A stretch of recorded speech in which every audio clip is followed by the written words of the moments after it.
Macron decorates Indonesian leader with France's highest honor. Ukraine and Russia return to peace talks in Istanbul. Here's what we know so far, and how strategic Russian enterprise burns in St. Petersburg. Footage from scene. The latest news next. French President Emmanuel Macron bestowed Indonesia's leader with France's top award during a visit to a military base on Thursday, May 29th, before a trip to the world's largest Buddhist temple.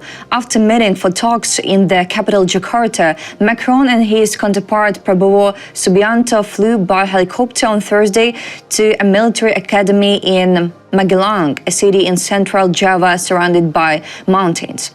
The pair attended a military parade, and Macron gave Prabowo the Grand Cross of the Legion of Honor, France's highest military or civil award. Macron and Prabowo rode in a jeep, with the pair welcomed by a marching band and hundreds of students waving Indonesian flags. Prabowo is an ex-general accused of rights abuses under dictator Suharto's rule in the late 1990s. He was discharged from the military. He was discharged from the military over his role in the abductions of democracy activists, but denied the allegations and was never charged.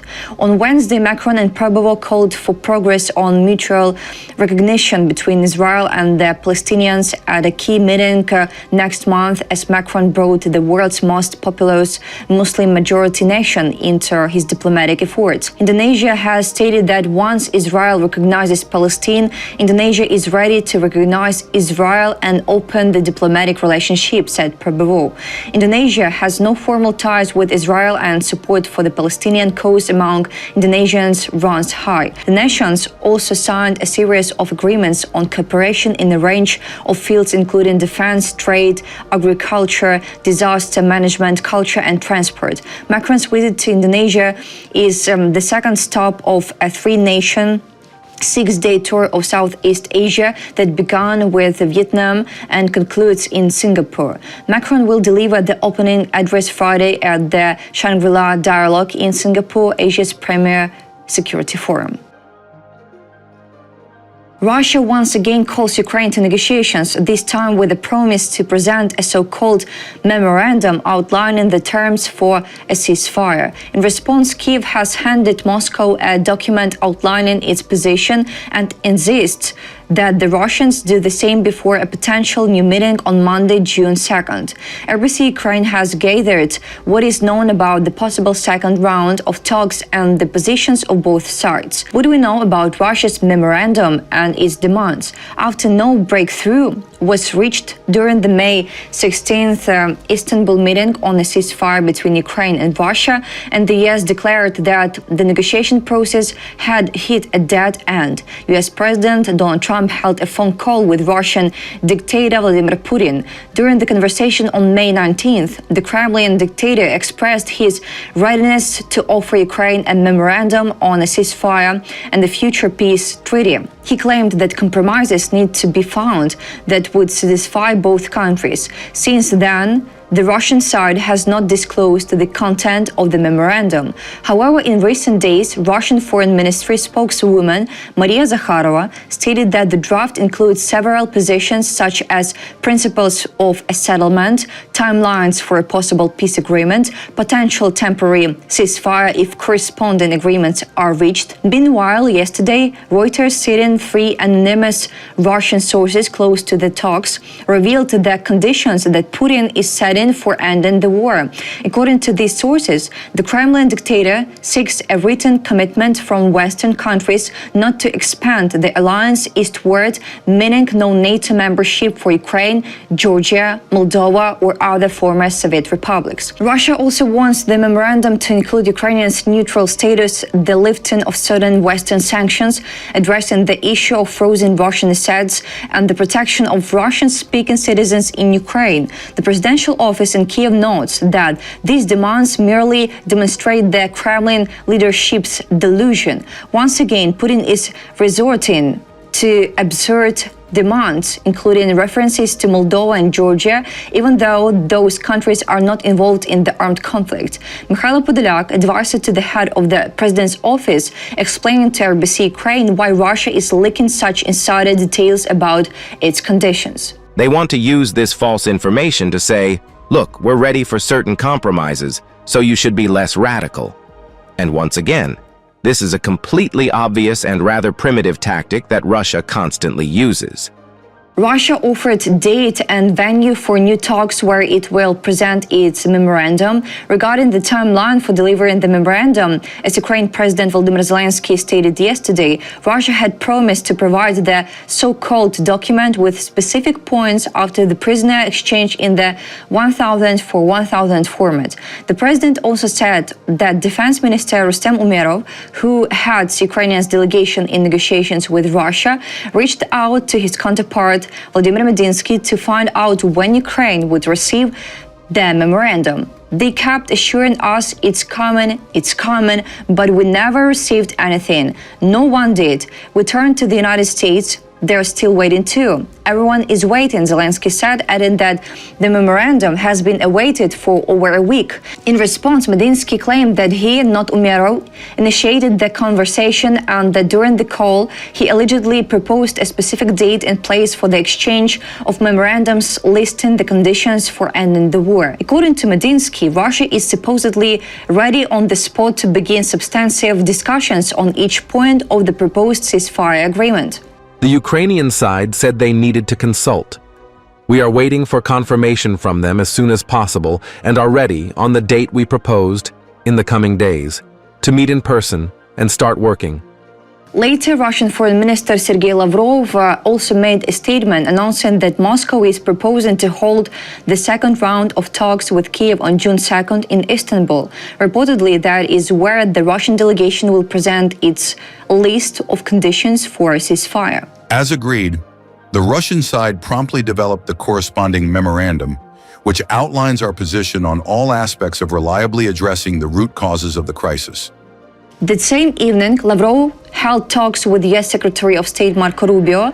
According to the Russian side, they discussed preparations for the next round of Ukraine-Russia negotiations in Istanbul. However, the U.S. State Department stated that during the call, Rubio urged the Russians to engage in a good faith dialogue with Ukraine. Ukraine sends its ceasefire demands to Russia. Meanwhile, the head of Ukrainian's delegation, Umerov, made it clear to the Russians that Kyiv wants Moscow to deliver the memorandum in advance for review.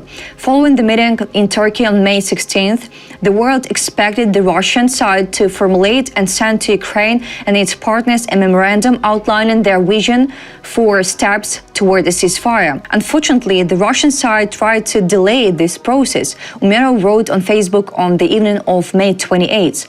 However, according to him, pressure worked, and after strong statements from President Trump, European leaders, and President Zelensky, which demonstrated that the world is united in its pursuit of peace for Ukraine, the Russians finally announced they had completed their memorandum. Still, Umerov noted that Russia is delaying the delivery of the document.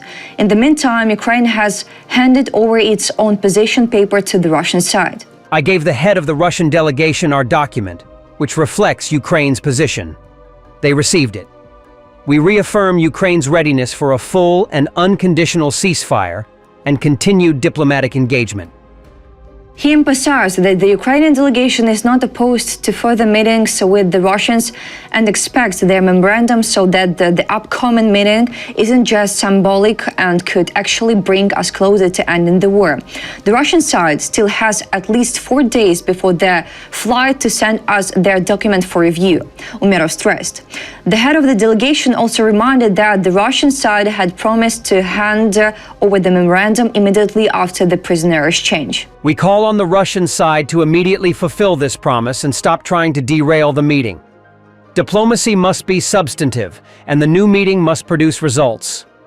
Foreign Minister Andriy Sybiha also commented on Russia's proposal to hold talks on June 2nd. He expressed hope that Moscow would not sabotage the next round of negotiations and will immediately submit their proposals for our view as previously agreed. Why wait until Monday? If the Russians have finally elaborated on their memorandum after 10 days of reflections and attacks, it can be passed to us right away. It's worth noting that while the Russians are delaying the delivery of the memorandum to Ukraine, they have already effectively informed the US, which is pushing for a diplomatic resolution to the war, that they will not be showing them their proposals. A spokesperson for Russia's foreign ministry said that Moscow will not share its version of the memorandum with the US. She claimed that Moscow supposedly has no agreements with the Washington or any other countries regarding document exchanges. Meanwhile, Washington clearly awaits Russia's proposal. On May 27th, US President's Special Envoy on Ukraine, Kit Kellogg, said the United States had received proposals from Ukraine concerning a potential peace agreement. They are now awaiting similar proposals from the Russian side. In the city of St. Petersburg, Russia, fire broke out at the Avangard plant during the night of May 29th. Firefighters are working to extinguish the blaze at the facility, which is listed as a strategic enterprise in the country, according to the Telegram channel of the St. Petersburg Ministry of Emergency Situations and Russian social media sources. It should be noted that news about the fire at the St. Petersburg Avangard plant appeared online late in the evening the day before. Additionally, footage was shared showing thick black smoke rising over the city due to the fire. The cause of the fire at the facility has not been disclosed.